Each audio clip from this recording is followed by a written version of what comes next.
আল্লাহ তাআলা ব্যবসাকে হালাল করেছেন এবং সুদকে হারাম করেছেন। আপনার অনেক টাকা থাকবে, অনেক বাড়ি-গাড়ি থাকবে। আপনি যখন অসৎ পথে পরিশ্রম করবেন তখন দেখবেন যে আসসালামু আলাইকুম। জীবনে সফলতা অর্জন করতে হলে আপনাকে অবশ্যই কষ্ট করতে হবে। কষ্টের কোনো বিকল্প নেই। বিনা পরিশ্রমে, বিনা কষ্টে জীবনে কেউ সফলতা অর্জন করতে পারেনি, কেউ পারবেও না। এটাই চরম সত্য কথা। জীবনে ভালো কিছু করতে হলে আপনাকে অবশ্যই সৎ পথে পরিশ্রম করতে হবে।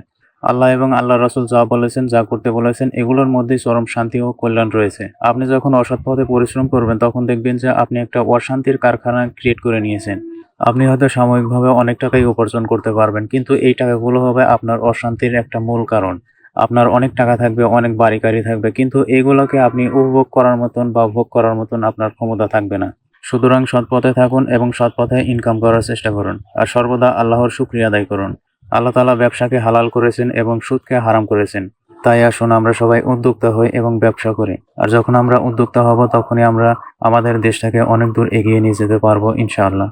যাই হোক, ছোট মুখে অনেক বড় বড় কথা বললাম। আমার কথায় যদি কোনো ভুল হয়ে থাকে তাহলে আমাকে অবশ্যই ক্ষমার দৃষ্টিতে দেখবেন। তবে বাংলাদেশের যে অবস্থা তাতে উদ্যোক্তা হওয়ার কোনো বিকল্প নেই। সবাই আমার জন্য দোয়া করবেন। আল্লাহ যেন বারাকা দান করেন। আসসালামু আলাইকুম।